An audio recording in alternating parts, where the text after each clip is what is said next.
Hello, dear watcher. Today we're going to be talking about TBR.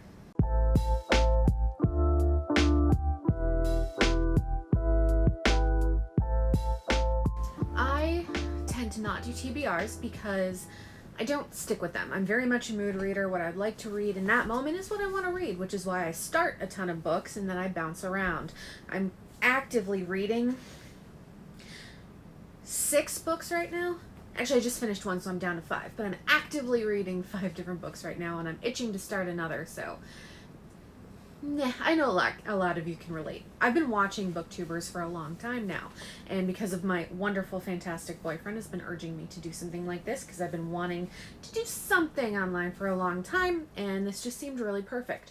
I've been watching a lot of booktubers, and most all of them participate in read-a-thons. I did not know this was a thing. I was like, I want to play too. Being new to this, I didn't want to overwhelm myself with something that was big and huge, and just I'm seeing all these other ones. I'm like, oh my gosh, what's a read-a-thon that I can participate in? This would be fun.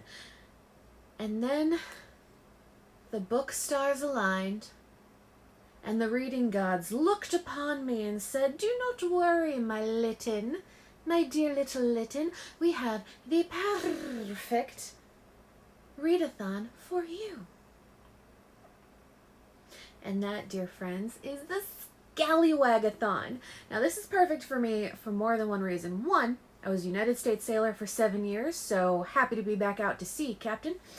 And two, it's based around fun. There is a bunch of prompts, but to get to the end, it's only 4 prompts. So I don't have to feel pressured. When I start putting pressure on myself as to I want to read this many books, it no longer is fun for me. So this is light, it's fun, and the video that I watched, I'll link it in the thing below, ran across this announcement. It starts on the 16th. I'm really excited about it, and I wanted to share my TBR for it. So you pick a prompt to start at from numbers 1 through 5, and I'm starting with number 1. That is Captain's Cabin, the most popular author on your backlist, on your TBR. With her new book out, I'm seeing this name everywhere. I've never read anything by her, so this is the perfect time.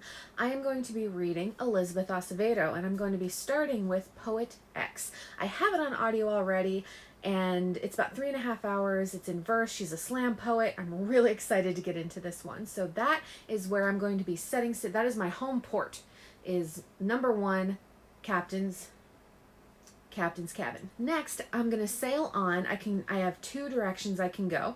And I am sailing over to number 7, this little island over here, and that is Precious Cargo, a middle grade. The middle grade I picked is Tuck Everlasting by Natalie Babbitt. I've never seen the movie. I've never read the book.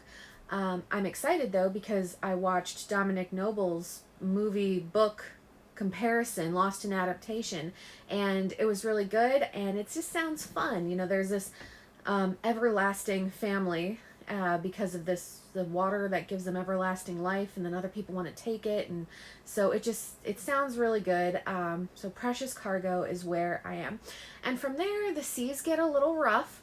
We have been pushed off course, and right now I am lost at sea, which is reading a book that you forgot you owned. There's a lot of those, but one of the ones I'm just dying for, because I wanted the physical copy for so long, I forgot entirely that I have the Kindle copy. I still think the physical copy is going to be better, but that is going to be As You Wish. Inconceivable Tales from the Making of the Princess Bride, which, as a woman in her 30s, that is one of my all-time favorite movies. And that's by Carrie Elwes, and I have it on my Kindle. I totally forgot I owned it. Had no idea, because I've been so fixated on the physical copy, and I want like a really nice copy of it. And then finally, we've gotten back on course. Seas are, we're clear. We can see a horizon. And we're going to hit a new island. Gold Doubloon, a cover by. If you say, don't judge a book by its cover, like, that's true. Okay, don't judge a book by its cover, but we all do it to some extent. There are definitely books that I have bought strictly from the cover. My boyfriend and I took a beautiful, wonderful trip about 2 years ago to Amish country, and I found an entire genre of books I didn't know existed, and that is Amish romance. I own 2 of them. I have not read either yet, and I'm going to be reading The Bake Shop by, what's her name? By Amy Clipston. And you can see on the cover she's baking and she's all happy, so it's super cute, and I can't wait. So I'm excited to participate in my first ever read-a-thon, and I'll be doing check-ins, and hopefully you like it. Bye. I'm doing my TBR for the Scallywagathon. Nice. I'm going to read an Amish romance finally. Oh, dude, yes. I'm so excited. I might have to read that too. I have it on audio. We can listen to it together. It would be amazing.